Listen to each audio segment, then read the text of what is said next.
বসতেছে, যে মাদ্রাসায় তালাওয়াত হবে এলাকার প্রত্যেকটা গুরুস্থানওয়ালারা শান্তি পাবে, যারা মাদ্রাসা করছে তারা শান্তি পাবে, কমিটিওয়ালারা শান্তি পাবে, এলাকার প্রত্যেকটা মুরব্বী, প্রত্যেকটা যুবক, প্রত্যেকটা মানুষ যেন আরো শান্তি পায়। এই কোরআনের আওয়াজ, এই কোরআনের তালিম, এই কোরআনের মেহনত যারা যে জায়গার মধ্যে হচ্ছে, ইনশাআল্লাহ এই জায়গাগুলো আল্লাহ তাআলা প্রশস্ত করে দিবেন।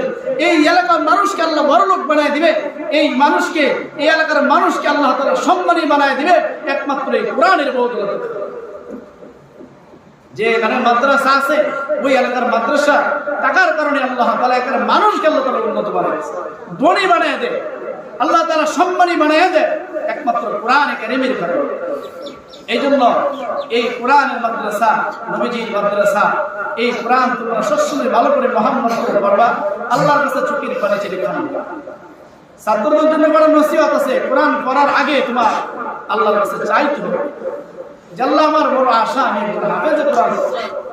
আর প্রত্যেকটা মাতা পিতা সন্তানের জন্য দোয়া করা, প্রত্যেকটা মাতা পিতা সন্তানের জন্য দোয়া করা যে আল্লাহ তুমি আমার সন্তানকে কোরআনের হাফেজ বানাও, আমি যেন একজন হাফেজের বাবা হতে পারি, আমি যেন একজন হাফেজের বাবা হতে পারি। এই দোয়া প্রত্যেকটা গার্জিয়ান এবং প্রত্যেকটা মাতা পিতার সন্তানের জন্য করা। কাল হাসরের ময়দানে এই হাফেজের কোরআন দেখে আল্লাহ তাআলা মাথার মধ্যে মুটুক পড়াবেন, যারা হাফেজে কোরআন হবে আর হাফেজে কোরআনের সুপারিশ করিয়া মানুষদেরকে জান্নাতে নিয়ে যাবেন। আমরা যেন সবাই জান্নাতের মালিক হইতে পারি কোরআনে কারীম, আমরা যেন সবাই জান্নাতের মালিক হইতে পারি এই কোরআনের মালিক হইয়া, আমরা যেন একটা কোরআনের দ্বারা মাহব হই, আমরা কোরআনকে মেহনত করবো, কোরআনকে আমরা পাকড়িয়ে ধরবো, আর কোরআনকে আমরা যত ভালোবাসবো আল্লাহ তোমাকে তত বেশি ভালোবাসবো। এই কোরআন পড়া মানে আল্লাহ তাআলার সাথে কথা।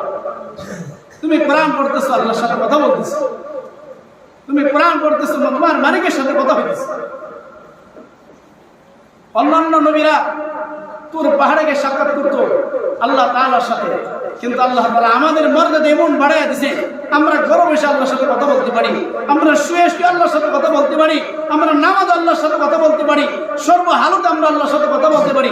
যে কোরআন পড়ে সে আল্লাহর সাথে কথা বলে, যে কোরআন পড়ে সে আল্লাহর সাথে কথা বলে।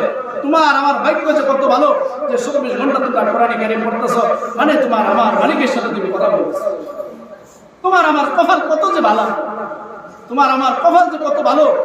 তোমার আমার লাগান মানুষ হোটেলও থাকতেছে, রিক্সা বাইতেছে, ভ্যান বাইতেছে, মানুষের ঘরে কাজ করতেছে, আর আল্লাহ তাআলা এমন এক জান্নাতি বাগান, এই বাগানের মধ্যে আনিয়া কোরআনকে হেফাজত করার জন্য তোমার আমাকে নির্ধারিত করে দিছে, বলো তোরাই খিদমত কর, তোরাই খিদমত কর কোরআনের, আর তোরাই দুনিয়ার মধ্যে শ্রেষ্ঠ মানুষ হ। খায়রুকুম মান তাআল্লামাল কুরআনা ওয়া আল্লামা, যে কোরআনে কারীমের মধ্যে যারা কোরআন কবি যারা পড়বে এবং যারা পড়াইবে এই দুনিয়ার মধ্যে এর থেকে শ্রেষ্ঠ মানুষ আর কেউ নেই। এই জন্য তোমরা সমস্ত দুনিয়ার মধ্যে শ্রেষ্ঠ মানুষ, তোমরা আল্লাহ তাআলার কোরআনে কারীম পড়তেছো। এই মাদ্রাসাওয়ালারা ধন্য, এলাকাবাসী ধন্য যদি রেখে আমার ধন্য। এই জন্য এলাকার মা বোনদেরকে আমি বলবো, আপনাদের জন্য সুনসিব, আল্লাহ তাআলা এমন এক প্রতিষ্ঠান আপনাদের বুকের মধ্যে গড়াইয়া দিয়েছেন। এই মাদ্রাসার ছাত্রদেরকে আপনারা জায়গার ব্যবস্থা করে দিন, এই ছাত্রদেরকে আপনারা বিভিন্ন বাড়ির বিভিন্ন ধরনের তরি-তরকারি ভালো ব্যবস্থা করেন, এই ছাত্রদেরকে আপনারা খাওয়ান, এই ছাত্রদেরকে আপনারা দেখশন করেন। ইনশাআল্লাহ এটার বদৌলতে আল্লাহ তাআলা আপনাদের ঘরের মধ্যে বরকত দান করবে, আপনাদের ফসল ফলের মধ্যে বরকত দান করবে, আপনার ফ্যামিলির মধ্যে বরকত দান করবে, আপনার এলাকার মধ্যে বরকত দান করবে। মা বাপ যারা দুনিয়াতে নাই তাদের জন্য ওরা দোয়া করবে, ইনশাআল্লাহ তারা কবর থেকে শান্তি পাবে।